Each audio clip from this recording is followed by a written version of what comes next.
Hello, everyone. So thanks for having me on tonight. As the title says, my name is Kaye. I'm one of the co-founders of Flux. We'll try and get through this quickly because I know we're over time already. So here we go, 9:40. That's our target. So if this works, by the way, this is a little thing that I put together like while I was waiting. Here we go. Ah, there we go. How nice is that? Okay, so I've got a little slide thing. We'll go through it. Flux is a totally new way to do democracy, or it's centered around that idea. Flux is actually, in and of itself, a political party. We'll talk a little bit about that, but it was created from this idea that there is a better way to do democracy, and that we had to break some of our assumptions in order to find out how that was actually going to work. So, roughly speaking, Flux, we're a political party. Coincidentally, we're also the most transparent political party in Australia. I'll talk a little bit about that, or for 20 seconds. There's a new democratic system that we've invented. As far as I know, there are a few things that are a little bit similar, but pretty much nothing is like it. We call it issue-based direct democracy. We're sort of a bit unique in that we're backed by epistemology, in the sense that we have actually gone from philosophical fundamentals as opposed to other more traditional political philosophy fundamentals. And so I'll talk a little bit about that as well. We've been running since 2016 and founded in 2015. So, as I mentioned, we have a pretty unique and different philosophy, different approach to how we do things. It's based on particularly modern fallibilism. There's an excellent book called The Beginning of Infinity by David Deutsch that if you're interested in this, you should read. And that is sort of based on the wider philosophy put forward by Karl Popper back in the 40s. This was also the basis of the modern philosophy of science. And so there's a lot of really, really good stuff in there. And I think it's a bit of a shame that all of the systems that we talk about these days don't take into account all of the advancements that we have in epistemology over the last century. Arguably, these have been the most important advancements that we've ever had in terms of understanding knowledge. So our only ideological focus is progress. There is no left-right thing that we have going on. There is no idea about various ideas are better or worse than others, except that there is a way to tell that they are better or worse. We don't make judgments particularly about the ideas. But we do make, more moral, philosophical judgments, ethical judgments about systems, the way that they work, what they're based on, how they work, what their goals are, all that sort of jazz. So, by the way, experimentation, I mentioned this philosophy of science stuff, experimentation is not core there. Most of science does not happen in the experimentation. That's just one way to remove bad ideas. It's not the place where ideas happen, which is far more like the tea room, where most of the hardcore science really, really goes on. So, let's go. Some major differences. So, by the way, this little slide deck is mostly about the differences between Flux and other systems. I presume that you're all reasonably aware of the idea of digital democracy and whatever else. So we won't talk about that. So Flux is not about the will of the people. In fact, we think that focusing on the will of the people is actively harmful in terms of when you're trying to design the next layer of democracy or the next level. And that's because when you start from this idea... Oh, by the way, there might be background noise. So if that is better, I hope it is. Anyway, when you start from the idea about the will of the people, you're essentially evoking this a version of authoritarianism. And that is to say that the authority on what is the thing to do, what is the best idea, what is the right idea, comes from an idea about measuring things, measuring opinions of people. And that's not how science is done, it's not how progress is done, it's not how business is done, and I don't think it should be how democracy is done. So what we are about, and what IBDD, or issue-based direct democracy, is about, is solving problems. It's also about removing authority. And this goes back again to some things that Karl Popper said. I actually have an 8,000 word essay on my site that I link at the end if you're really keen to know more about that. A final point here coming out of our philosophy is that there is no such thing as real or true democracy. Because to say that something real is maybe here, but true democracy definitely no. Because to say that something is true democracy implies that there is no possible improvement on it, that it's objectively maximized already. And that, I think, is essentially denying progress. Whenever you claim that something is the best objectively possible, you deny that there is any improvement that could be made. And I think, particularly with democratic systems, we need systems that acknowledge their flaws and actively try and self-improve.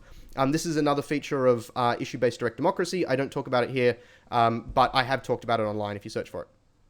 So, I have just a bit of an aside. This is more of a philosophical thing to talk about for anyone interested, a rhetorical thing. So if you have problems solving problems, then is there actually anything more beneficial than you can do than improving your methods? The way to think about this is that if you're bad at solving problems, then whenever you try to solve a problem, you're inefficient, and that inefficiency just stacks up and stacks up and stacks up. And so this really, I think, highlights the idea about why self-correction, why error correction, why self-improvement, all of those things are so important, and read the stuff I talked about in the previous slide. So we are a political party without policies. We have been this way from day one. There is literally nothing that we think is more important than the integrity of our system, in the same way that people might say that the integrity of the Westminster system is one of the most important things about our democracy. And so if the Governor General decided to try and instill a military dictatorship, that goes against the principles that we, take for granted these days. And that's what we want to avoid. So we have a very, very strict no policy. I mentioned this thing, but with ethics, oh no, we'll just Control-Z that. Because of the small slide thing, I can't actually do a presentation, so this is just in the editor. So the ethics I'll talk about there, and also our main competition is the Westminster system as opposed to other parties, at least in the long run. So, one of the things in terms of our philosophy, so we have a philosophy white paper. This is a 10-page document. I'm actually about to show a brief website shot, so let me just bring that over. So this is the website. If you go and have a look at it, much appreciated. You can see the URL, voteflux.org. So pretty easy to find. Down here, we've got candidate stuff, little intro video, but then philosophy white paper, that's been up there for some years now. Please have a read if you're interested. That is sort of lays out a lot of the foundations that we have, and why we do what we do in the way that we do it. In a more philosophical level. Also, while we're here, we'll just have a look in terms of transparency. So we have live stats on membership. By states, we have one of the things I'm actually quite proud of is the fact that we're basically 50-50 for millennials, which is really nice. Memberships by states. We also have revocations. So how many members have actually left the party, which is nice. We have graphs of donations, of all the donations since about late 2017, and you can see an actual thing of the exact times and things like that of all the donations that we have in the system. This is not actually 100% of them. It's mostly PayPal, but we do, as we enter other ones, they come in. Okay. 2 minutes. Okay, we're going to have to go fast. So, I mentioned, I wanted to add a slide about proxy party problems. So Parliament United problem, we all know what that is. That doesn't require anything. One of the other issues is just in trying these sorts of things. So representatives can never be contractually bound to vote one way or another. There's some common law going back to the late 1800s about this, where that was actually tried, and it was thrown out as non-legal. So not that the contracts are illegal, but they're non-legal. You can't even do stuff like set up economic incentives, because then under Section 44, you have various problems with the idea of being in control under like various other powers that are not for the state. So it's actually really risky trying this, because we can't do stuff like robot senators, which is a bit of a pain. Nothing would make me happier than being able to elect an app instead of electing a representative. But c'est la vie. So issue-based direct democracy, just to talk about this a little bit. So there's 3 primary layers. There's direct, which is always available, but I don't think many people will do it. It's largely very difficult to do effectively as an individual. There's delegation or liquid democracy. This is pretty standard as a way to remove work. It's very useful, but it's not by any means, solving all our problems. And then we have this 3rd layer of reorganization. And this is where the idea of the actual issue-based part of issue-based direct democracy occurs. The direct is just because we include everyone as part of the set. Democracy is obvious. But the reorganization is the magic. So the goal of IBDD is basically to extract the best ideas regardless of public opinion. As soon as you start factoring public opinion, which of course, you've got people participating in the system. If they don't like stuff, they'll vote against it. But the main thing here is not to treat all members of the public identically, because that has a whole host of epistemic and philosophical issues. So the method that we actually use for this is we take mechanics from both epistemology and economics. Primarily, this is around the idea of evolution and markets in each of those. And the main goal is to affect reorganization of the people participating, how they participate, and what issues they participate in. An important thing here is this is not a permanent thing. This is a once-off per issue. So this is how we get rid of authority, is that you never get to keep it. If you happen to be a deciding force in one policy, then you never get to keep that position without like continuously fighting for it. So we allow voters to self-organize around issues. This is both via the reorganization/trading methodology, but then also the fact that anyone can propose an idea, anyone can participate in an idea, anyone can become a delegate or a representative, and that's, I think, one of the most crucial things going forward in new democratic models. One of the core mechanics we have is that proposing and voting has opportunity cost. Now, to an extent, that's the case today, in terms of when you think about like tactical voting in an election, or the way that horse trading happens with representatives and senators and things like that. Opportunity cost has always been involved in democracy. However, we make it very explicit and we design a system to take advantage of that. There's a phrase or a quote type thing that I came up with in the WA 2017 campaign off the cuff, which was, we make the back room the front room and everyone's invited. And that's a very general idea of what an issue-based direct democracy will look like. The other thing to mention here is issues can be reproposed indefinitely. There is no time limit. There's no like limit to the number of times. So if I put forward a bill that's like give Max $1 million tax refund every year, right, then that might get through, but is it going to stay through? And so by having that very dynamic system, you allow a much, much greater ability to focus on quality ideas and remove bad ideas, and do that while, during the election cycle. So we don't have to wait, like 3 years to remove a bad idea. We can do it immediately. And that back and forth is really the only way. It's like the political analog of debate, but actually in a way that we can use quite readily. So predictions from IBDD. So the first is that there will be more experts in policy development. That's pretty straightforward because of the delegation and the quality of policy, whatever. Higher opportunity cost for bad thinkers. So if you put forward bad ideas like consistently, you will end up essentially burning a lot of your political energy. This is like the neutral unit you can use to reorganize. So you burn a lot of that. So if you're just going to be a bad thinker and be a bad policymaker, then it's not going to work very well for you. The best strategy is basically going to be proposing the best policy. There will be some other strategies that come in here, as in like when and how you propose policy, and when you've got other parties who are strongly opposed, how that all works. But on the whole, the crux of the best strategy would proposing the best policy, and also it solves the idea of tyranny of the minority and majority, which is pretty cool. So I've got videos on this sort of stuff if you want, link at the end. Little bit about e-voting, just because we had some conversation about it earlier. So I have conjectured publicly for a number of years now that secure digital voting systems, if they are auditable, also if they're censorship resistant, and that we agree on the final result, which means like single history, they have to be online and have to use a blockchain. If you give up any one of those three properties, they either lose their onlineness, they lose their blockchainness, or you're giving up the properties for them. So it's like iVote is actually in New South Wales is hilarious. They give up censorship resistance to start with. They also give up anonymity, which I don't mention in those three things there, but they give up anonymity as well. And then they trade those two things they've given up to give up verifiability afterwards. And so it is verifiable before they do their magic vote shuffling thing, which there were recently problems found in, particularly because I think the Swiss put forward their system for audit and so on. You can Google that. But yeah, so iVote is a piece of trash. Secure voting systems are really hard to do, but they are entirely possible. They have to use a blockchain.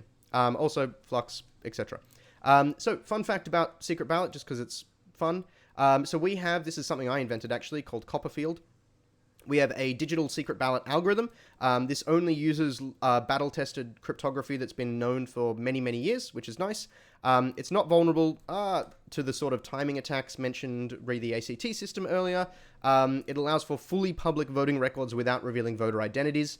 The caveat there is the electoral onboarding system where people actually validate their identity is not something we've solved for. So that's handled off the side. You get a big third-party entity to audit that. But all the voting is auditable, which is really nice.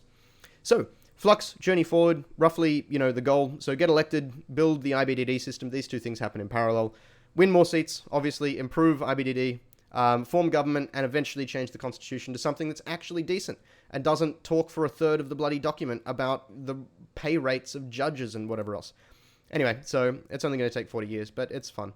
So, anyway, in terms of links, we're very close to wrapping up. I don't think we'll probably have time for questions, but in terms of links, these are the links to go to. We've got The Case for Flux is a really good video if you want to go more detail with all of this sort of stuff. We've got a GitHub. We have a live stream on Q&A on Facebook tomorrow night, so tune into that if you want to, or you have questions. And then there's some stuff from me as well. But otherwise, thank you very much. I only went 5 minutes over time. Oh, gosh. Anyway, much appreciated, guys. Thank you. Thanks a lot for talking. So I think we can have a couple of quick questions. We've got a mic floating around up at the back. Hey, mate. I've just got a question about how you reconcile, because it seems like Flux Party has two parts. It's like the technical part, which you're like super passionate about and doing some really cool stuff, but then there's also the political party side of like organizing, getting people involved, everything. Like, how do you balance the two sides to Flux? So yeah, one thing that we've found a lot of, I'm just going to take this off while I talk because of echo. One thing we've found a lot of difficulty with is getting tech volunteers that are like high quality coders is really difficult. So I've actually done most of the coding that we've done. So we've got a whole bunch of stuff up here. For example, the one I wanted to mention here, which I haven't had enough time to work on recently as I want, but is voting alpha. This is actually an AWS stack that will set up a mostly secure voting stack, just like with a one-click thing, which is super nice.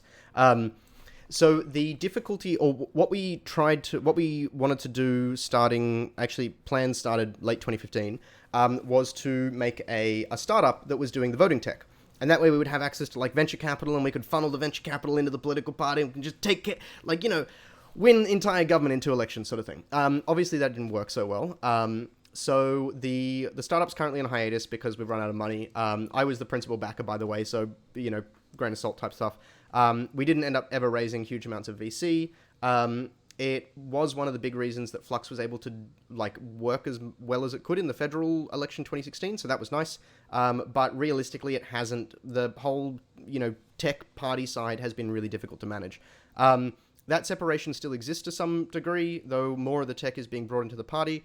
That's all up on a GitHub, but it's really the bottleneck is coders, essentially. It's really hard to find people who have like the skills necessary to be able to design something or implement something this complex and that needs to be super robust, and do so for free. Like, this is a $2-3 million project if you were paying people.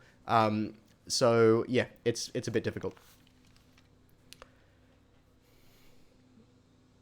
Okay, I think, do you have any comments? Okay. Alright, well, I think we'll call it there. Thanks a lot for the feedback. Where are you speaking from tonight? So Sydney, my house, so that's nice at least. Awesome, nice to come. Alright, have a good night, mate. Cheers, thanks guys.